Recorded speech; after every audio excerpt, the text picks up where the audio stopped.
Losing a soulmate is a heartbreak I wouldn't wish on anyone, not even those I least admire. My name is Amy, and the sadness of losing my husband came just 3 years after our wedding vows. Our life together was blissful. I had left my job because I had a high-risk pregnancy and was eager to welcome our baby girl. However, destiny had cruel plans. My husband was diagnosed with terminal cancer, and he bravely fought for 4 months before passing away. During his illness, we moved in with my in-laws, Carol and William. They supported us as best as they could. I was grateful they provided us shelter when we couldn't afford our own place anymore. After my husband died, I hoped for continued emotional support from them, but I was sadly mistaken. The warmth they once showed turned cold right after the funeral. Carol and William started treating me and my unborn child as burdens. I told them I planned to find a job and help financially, but they didn't care. Money wasn't a problem since my sister-in-law Angela, who had a good job, was covering all the expenses. Still, my in-laws remained distant, saying I wasn't welcome and didn't deserve their help.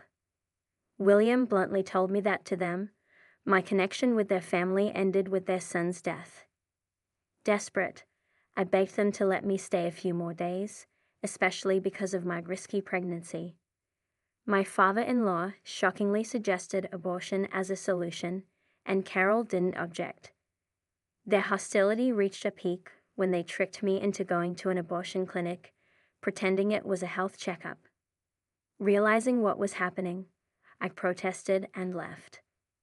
Returning to their house was difficult, but I realized I needed to find a new path for myself and my unborn daughter, away from the toxic environment my in-laws had created. Overwhelmed with grief and shock, I was devastated by their insistence on terminating my pregnancy. When they returned, they were furious and demanded I get an abortion. They said they had no intention of supporting me or my unborn child now that their son was gone. I tried to remind them that the baby was their grandchild, but they ignored me. Their ultimatum was harsh: either leave or get an abortion. The reality of their rejection hit me hard, especially so soon after my husband's death. Carol forcefully escorted me out, ignoring my protests and the danger it posed to my pregnancy. Outnumbered and worried for my baby's safety, I had no choice but to leave. Standing on their porch, I was in despair, realizing I had nowhere to go and no financial support. I reminded them of the sacrifices I had made, believing we were family, but they didn't care. They denied any family connection to me or the baby, saying they didn't want a granddaughter and accused me of trying to manipulate them with the baby's existence. Their cruel words suggested that without their support, our survival didn't matter to them. These were among the last heartless words they said before shutting the door, leaving me isolated without even basic necessities or important documents. In that moment, I faced the harsh reality of their complete rejection and indifference towards me and their grandchild. Sitting on the porch, enveloped in despair, I felt utterly shattered and powerless.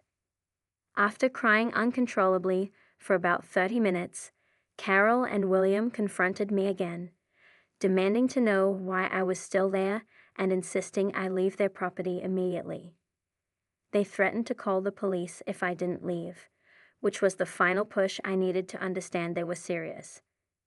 Fearful for my safety and that of my unborn child, and knowing I had no legal standing since my name wasn't on the lease, I gathered my strength and began to walk away, tears streaming down my face. I walked a few blocks, feeling lost and overwhelmed.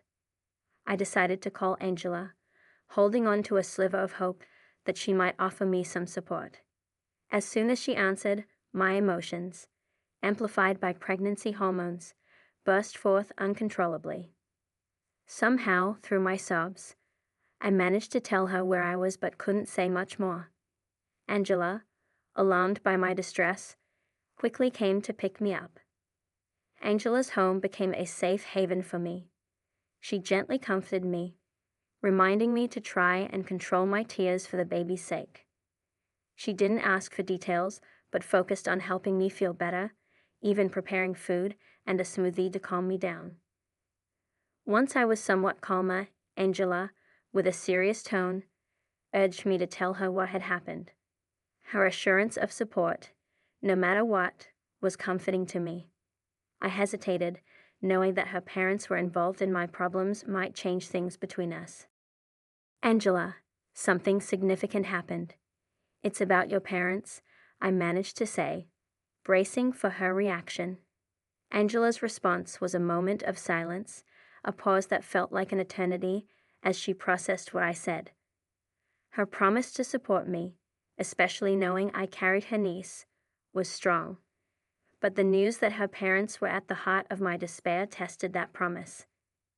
As I hesitantly revealed her parents' involvement in my troubles, I feared Angela might be upset with me for accusing them. But her reaction, after a brief pause, was one of concern and openness. She assured me in a gentle tone that my fears of offending her were unfounded and encouraged me to share my ordeal. When I confessed that her parents had not only kicked me out, but also tried to force me into having an abortion, her shock was clear. The revelation seemed almost unbelievable to her, a stark contrast to the image she had of her family. Angela's confusion deepened as I detailed how her parents had even taken me to a clinic to try and make me have an abortion. This plan was stopped only by the understanding staff at the clinic. I could see the turmoil of shock and disbelief in her eyes as she processed my words, struggling to reconcile them with the parents she knew. Her disbelief turned to horror as I explained their motive: fear of financial and caregiving responsibilities for me and my child. Despite my assurances of independence and my plans to find work, they remained unmoved. Angela's astonishment grew as I disclosed the financial deceit over my husband's supposed medical bills, a lie that stripped me of the last of my resources. Angela was adamant that no such debts existed. She had personally taken care of her brother's expenses to ensure her parents weren't financially burdened. Realizing that her parents had tricked me into giving up the little money left by my late husband hit me hard, bringing back my tears. It was a cruel lesson in their greed and callousness, exploiting my vulnerability for their gain. Angela's silence showed her shock and dismay at her parents' actions that betrayed not just me, but the memory of their son. After giving me space to express my grief, Angela's response was full of empathy and apology. Although she struggled to grasp the full extent of their betrayal, her support at that moment was a small light in the overwhelming darkness of my situation. I said to her, "I haven't had the chance to tell you about the financial aspect of things, Angela," to which she replied, "Please, you don't need to apologize." I told Angela, overwhelmed by her generosity, "You've already done so much by covering the medical expenses. Without your help, I would have been buried in debt." Angela's actions were the perfect example of family support, a stark contrast to her parents' selfishness. She admitted that she always knew her parents prioritized their own desires, but never imagined they would go so far as to deny me a temporary home until I could support myself. Angela's disbelief turned into determination as she insisted that I wasn't alone and promised that her parents' actions wouldn't go unchallenged. She decided to confront them directly over the phone because she needed to hear their justification firsthand. Not because she doubted my story, but because she wanted to understand their reasoning. During the call, Angela's straightforward questioning about why they threw me out revealed their true nature. Their defense was weak. They claimed they had no intention of causing harm, yet they couldn't explain why they insisted on such a drastic action against their grandchild. Angela's anger was clear as she demanded an explanation. Her parents' attempts to justify their actions only deepened the wound. Listening to them try to rationalize what they did was heartbreaking. Even when faced with their daughter's outrage, William and Carol stuck to their excuses, insisting on their right to a carefree retirement undisturbed by the needs of their late son's family. They claimed they had done enough by caring for their son in his final months, viewing their sacrifices as sufficient reason to avoid any further responsibility. Their words painted a clear picture. In their eyes, their comfort in retirement was more important than the needs of their grandchild and me. This chilling revelation underscored their willingness to abandon their family for the sake of their own ease, a stance that Angela strongly opposed. Her loyalty and support offered a glimmer of hope amidst the bleakness of their rejection.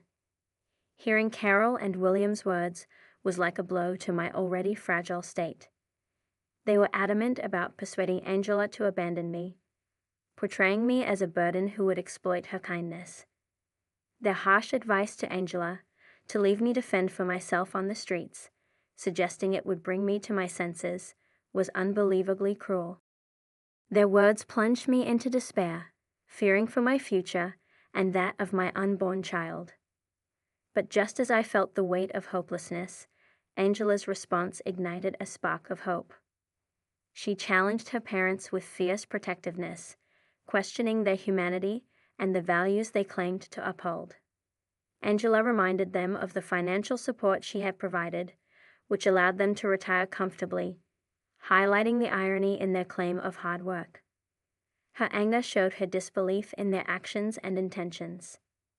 Carol and William tried to justify their stance by framing it as a financial safeguard for Angela, even suggesting they'd lie to cover up their demand to kick me out. Angela met this with unwavering refusal. She declared she would not mimic their heartlessness, expressing her shock and disgust at their lack of empathy and familial duty. Angela's defense of me and her outright rejection of her parents' manipulative tactics revealed her strong character and the genuine bond she felt with me, akin to that of a sister.